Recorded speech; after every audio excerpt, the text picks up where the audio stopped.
പ്രധാനമന്ത്രി സ്ഥാനത്തേക്ക് കോൺഗ്രസ് അധ്യക്ഷൻ രാഹുൽ ഗാന്ധിയെ പിന്തുണയ്ക്കുമെന്ന് പറഞ്ഞ DMK അധ്യക്ഷൻ MK സ്റ്റാൻലിന്റെ നീക്കത്തിൽ പ്രതിപക്ഷത്ത് രൂക്ഷ ഭിന്നതയെന്ന് റിപ്പോർട്ട്. കരുണാനിധിയുടെ പ്രതിമ അനാച്ഛാദന ചടങ്ങിൽ പങ്കെടുത്ത സമാജ്വാദി പാർട്ടി, പ്രതിപക്ഷ ഐക്യത്തിനായി മുൻകൈയെടുക്കുന്ന ചന്ദ്രബാബു നായിഡുവിന്റെ TDP, മമതാ ബാനർജിയുടെ തൃണമൂൽ കോൺഗ്രസ്, ഫറൂഖ് അബ്ദുള്ളയുടെ നാഷണൽ കോൺഫറൻസ് എന്നീ പാർട്ടികൾ സ്റ്റാൻലിന്റെ ആഹ്വാനത്തിൽ ഈ സമയത്തിനുള്ളിൽ തന്നെ എതിർപ്പ് പ്രകടിപ്പിച്ചതായി സൂചന. ഇടതുപക്ഷത്ത് നിന്ന് പ്രസംഗിച്ച മുഖ്യമന്ത്രി പിണറായി വിജയനാകട്ടെ ഐക്യത്തെക്കുറിച്ച് മിണ്ടിയില്ല. പറഞ്ഞത് കരുണാനിധിയുടെ സംഭാവനകൾ മാത്രം. ഇതുവരെ പ്രധാനമന്ത്രി സ്ഥാനാർത്ഥി സംബന്ധിച്ച ചോദ്യത്തോട് കോൺഗ്രസ് പോലും വളരെ തന്ത്രപരമായാണ് മാറി നിന്നിരുന്നത്. എന്നാൽ ഡിസംബർ 11 നടന്ന നിയമസഭാ തെരഞ്ഞെടുപ്പ് ഫലത്തിൽ ഹിന്ദി ഹൃദയഭൂവിൽ കോൺഗ്രസ് കാഴ്ചവെച്ച വൻ തിരിച്ചുവരവ് പ്രതിപക്ഷ പാർട്ടിക്കിടയിൽ കോൺഗ്രസിന് മുൻതൂക്കം നൽകി. കോൺഗ്രസ് പാർട്ടി പോലും ഇതുവരെ പ്രധാനമന്ത്രി സ്ഥാനാർത്ഥി സംബന്ധിച്ച ചോദ്യത്തോട് തന്ത്രപരമായി പ്രതികരിച്ച് ഒഴിഞ്ഞു മാറുകയാണ് ചെയ്യുന്നത്.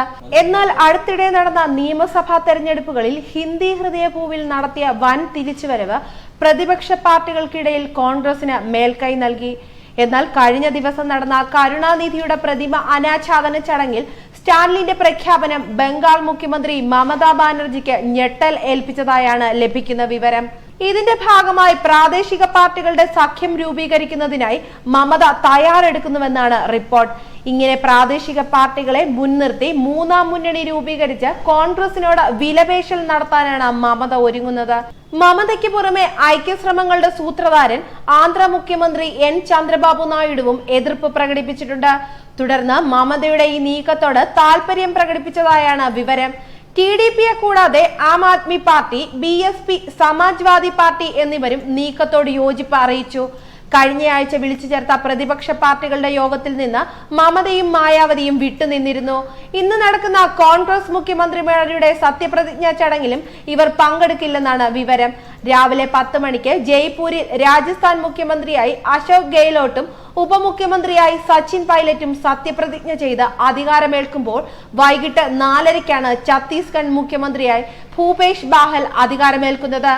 ചടങ്ങുകളിൽ പാർട്ടി അധ്യക്ഷൻ രാഹുൽ ഗാന്ധി പങ്കെടുക്കും. ദിവസങ്ങൾ നീണ്ട അനിശ്ചിതത്വത്തിനൊടുവിലാണ് കോൺഗ്രസ് മികച്ച വിജയം നേടിയ ഛത്തീസ്ഗഡിൽ മുഖ്യമന്ത്രിയെ പ്രഖ്യാപിച്ചത്. മുൻ പ്രധാനമന്ത്രി HD ദേവഗൌഡ, മകനും കർണാടക മുഖ്യമന്ത്രിയുമായ HD കുമാരസ്വാമി, ആന്ധ്രാപ്രദേശ് മുഖ്യമന്ത്രി ചന്ദ്രബാബു നായിഡു, NCP നേതാവ് ശരത് പവാർ, മുൻ ജമ്മു കാശ്മീർ മുഖ്യമന്ത്രി ഫാറൂഖ് അബ്ദുള്ള, ബീഹാർ പ്രതിപക്ഷ നേതാവ് തേജസ്വി യാദവ്, DMK നേതാവ് MK സ്റ്റാൻലിൻ, LJD നേതാവ് ശരത് യാദവ്, JMM നേതാവ് ഹേമന്ത് സോറൻ, മുസ്ലിം ലീഗ് നേതാവ് PK കുഞ്ഞാലിക്കുട്ടി തുടങ്ങിയ നേതാക്കളും ചടങ്ങിനെത്തും. ആം ആദ്മി പാർട്ടിക്കും ചടങ്ങിലേക്ക് ക്ഷണമുണ്ട്. എന്നാൽ ഇവർ എത്തുമോ എന്നത് സംശയമാണ്. പൊതുതെരഞ്ഞെടുപ്പ് വരാനിരിക്കെ എന്തായാലും ഇനിയുള്ള ദിവസങ്ങൾ രാഹുൽ ഗാന്ധിക്ക് വളരെയേറെ നിർണായകമാണ്. ന്യൂസ് ഡെസ്ക്, മലയാളി വാർത്ത.